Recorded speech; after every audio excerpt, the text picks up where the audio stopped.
You are listening to the Toxic Mold Podcast with Steve Worsley, the toxic mold expert and your number one source for mold consulting and mitigation in the USA. Let's dive into a brand new episode. Before we get started on this episode, here's a not so short disclaimer.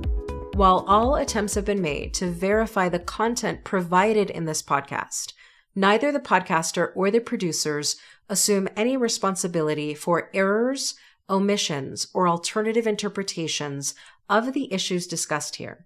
All information stated in this podcast is the opinion of Steve Worsley. Steve Worsley is a mold specialist with over 25 years of experience in the construction and mold industry.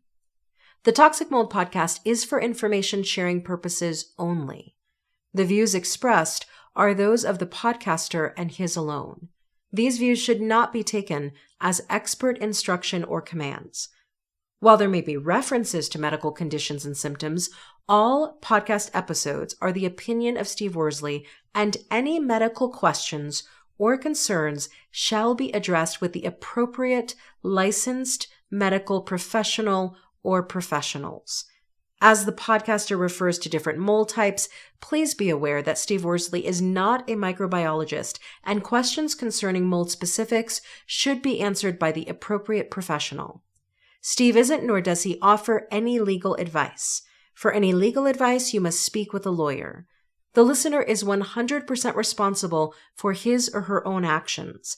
You can check out Steve's books on Amazon. Just go to Amazon and search for author Steve Worsley. You can also take Steve's courses on Udemy or Skillshare, and you can find out more about those at cnccontractorservices.com. Now, let's get to the episode. Good morning. You are listening to the Toxic Mold Podcast with myself, Steve Worsley. Today is episode 178. The topic is, you found a black mold infestation, so what's next? We're almost a week away. I believe we are a week away from Halloween. So hope all of you enjoying the fall. Those of you that have little kids are probably doing last minute things with their costumes, and you're probably just can't wait to go trick or treating. So anyhow, I hope all of you are doing well. As I try to do in every episode, I want to thank all of you for listening. We have, switched over to a new format. We're going to be changing a lot of things up here in the future with CNC Contractor Services. We're going to be offering a lot more digital bundles, products, stuff like that. So we're kind of going through a bit of a transition, but I appreciate all of you. We couldn't do without you. Like we said, the topic is, you found a black mold infestation. What do you do next? It doesn't even have to be a black mold infestation. I'm not even a microbiologist, so I can't technically. It's kind of crazy. My clients look at me kind of odd when I say, I can't even technically call it mold, which I can't. I'm not a microbiologist. So as we say in the disclaimer, we have to have a sample taken by me or a mold inspector, sent off to a lab, and then a microbiologist says, yes, it's mold and it's this mold type. So just to be clear, I have to call it suspected mold or mold-like substance. So anyhow, you find a mold infestation. Let's just say you're down in your mechanical room. You're not there very often. You're putting a new filter in your furnace, and you happen to look behind, like, let's just say the water heater, and you're like, man, is that discoloration there on the wall, or is that a mold problem? You're not sure. So what do I do? Obviously, I always recommend that you hire professionals. So we're going to go through scenarios and things, but at the end of the day, you should have a professional do it. And we, as you all know, we offer VPAs, so we can book you a VPA and we can figure out what you got to do next. But anyhow, if you don't go that route, make sure you call a mold inspector. So what should you do first? Well, the first thing you should do actually is, and I know it sounds extreme, you should put a containment up around that area that you think is mold. And I'm not going to go into what we do for containments, but it's quite extensive, takes a lot of work. Do I expect you to do that? No, but for liability reasons, that's what I got to tell you to do. But let's just say that you decide you're going to go that route and you put up a containment. The other thing you'd have to do, and this is something my clients I have to tell you this, but they're somewhat shocked, but you have to vacate the home if you think that mold is making you sick. If it's a health hazard, you can't be there. So that's another thing I've got to tell you for liability reasons. So make sure you do take it seriously. It might not make you sick, but it could make your youngest child sick, or your elderly mother, father that's living there. Could make your asthmatic 15-year-old sick. It could make other people sick. So don't just think about yourself. But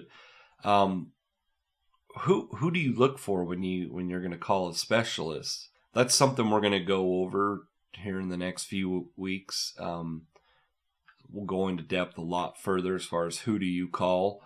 But who do you call first? Do you call the mold inspector, or do you call a mitigation company? And I say that because most of the time they're not the same entities. I do mold inspections. I'm a certified mold inspector, and I'm a certified mold mitigation contractor. So we do both. But when it comes to, let's just say, your home, if I'm the mold inspector, I always recommend that you get a second opinion and you have another mold inspector or another mold mitigation company come in after what I've recommended. Because it doesn't look good if I'm the one doing the inspection and then I'm the one telling you that you need $15,000 worth of mitigation. But anyhow, who do you call, the inspector or the mitigation company? Because they're usually two different entities. In my opinion, if I thought it was mold, I would go to the mitigation side. That's just my opinion. We see mold infestations all the time when we're doing mold inspections. We're there for different reasons. If you're there for an estimate, there's already a mold problem. If you're there for a mold inspection, you're making sure there isn't any mold concerns. But either way, whether it's a mold inspection or mitigation, I do not recommend any testing of that mold prior to mitigation. To me, it doesn't matter. It's irrelevant. As you know, mold infestations are not common. Mold spores in the air is common. That's normal. But a mold infestation is not. So we don't really, I don't want to say we don't care, but it's irrelevant what type of molds are there in that mold infestation. The problem has to be fixed. So at the end of the day, it's kind of like, getting stitches. Yeah, they ask what caused the cut, but at the end of the day, you still need stitches. It doesn't matter what caused it. I don't recommend any testing. I wouldn't jump to, unless you're not sure at all, I wouldn't go to a mold inspector. I'd go right to the mitigation company. Do keep in mind that they're a mitigation company, so they are going to, give you a bid for remediation that's not cheap. Whereas a mold inspector, they're only going to charge you, $1,000 to do a bunch of testing and all that. Anyhow, we kind of tapped into what my next question is that a lot of you would ask. Like, does it matter what mold types are present when it comes to a mold infestation? And like I said, to me, it doesn't. We're not going to do mitigation based on the mold types. We don't look at the mold types, which once again, this has to come from a mold lab. So you literally have to send it off. It takes, our process usually takes 4 or 5 days from us sending it off and then getting results.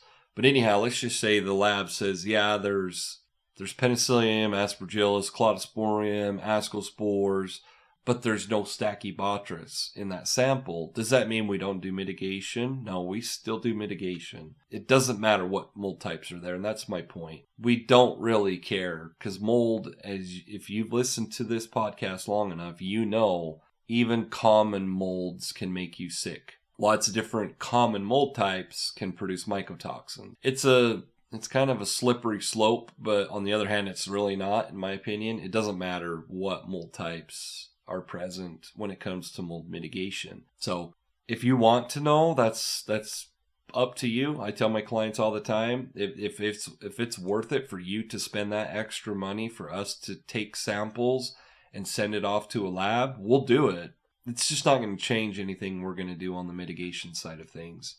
I'm sure your next question is, well, can I mitigate the mold on my own? And when I say that, you as a listener that has no mold equipment or mitigation equipment, no expertise, and for the most part, all you've heard about mold mitigation is from this podcast. And this podcast is not designed for you to go out and do mold stuff on your own. That would be your question. Can you? Well, I hear that all the time. And our standards do state, and the EPA states, that if a mold infestation is smaller than 10 square feet, you're literally talking about a 3x3 window. That's your typical bedroom window. Matter of fact, a bedroom window is a little bit larger.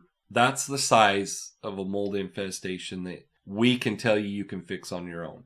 Even when I find a mold infestation that small, I don't tell you can fix it on your own. And here's why. We have, and you've heard this from me numerous times, we have never, ever done a mold job where we only mitigate what we estimated. Meaning, we went in there, we saw that there was X amount of square feet of mold, and then that's all it was.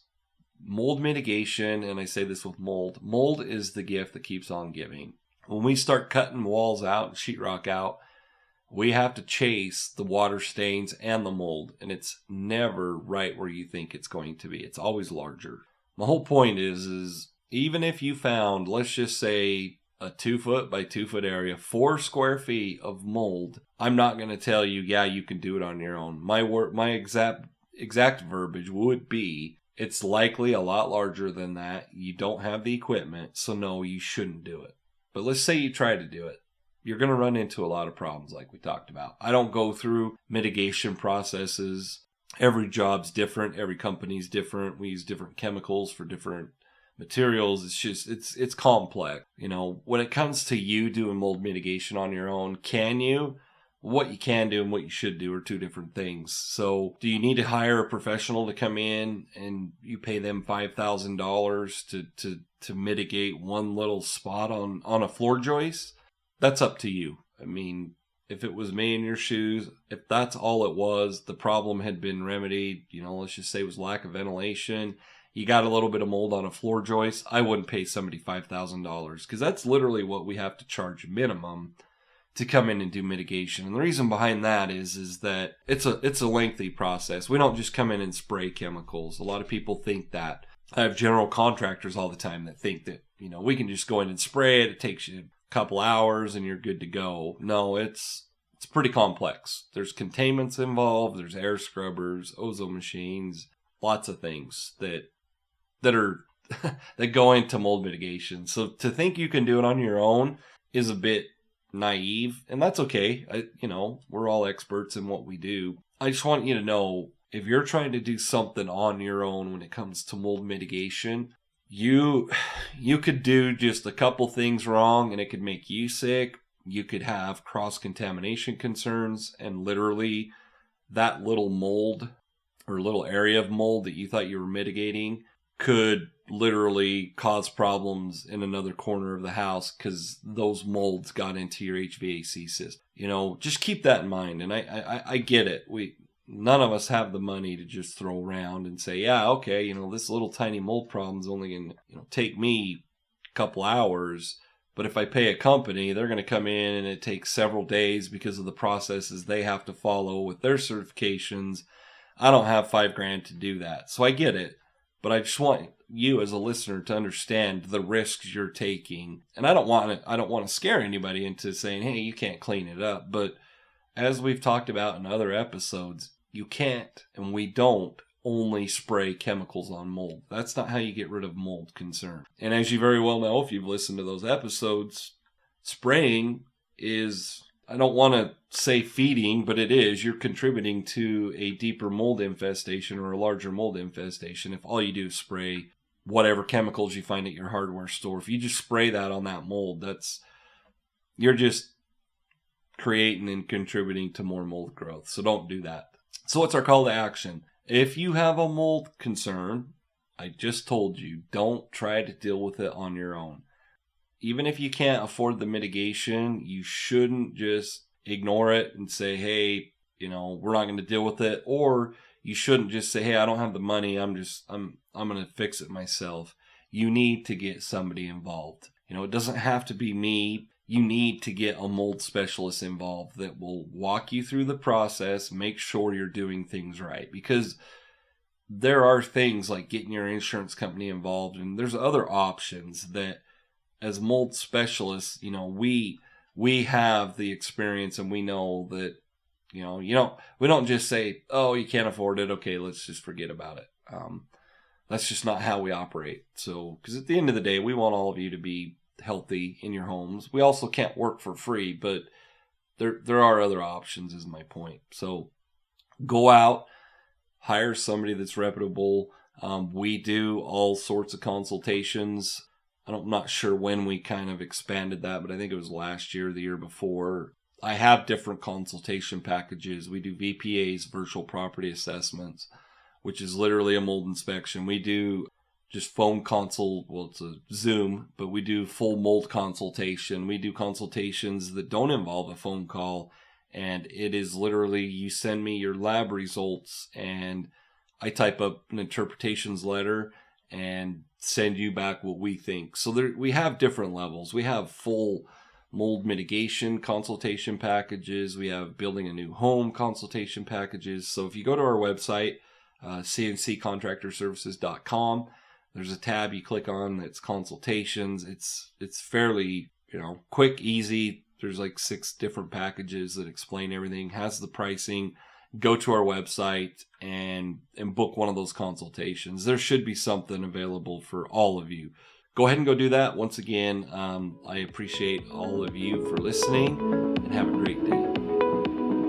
Thank you for listening to this episode. Make sure you go to our website at cnccontractorservices.com and sign up for the mold investigation checklist. Again, go to cnccontractorservices.com and get your free mold investigation checklist today. You can also, on cnccontractorservices.com, find out more about Steve's courses and books and consultations.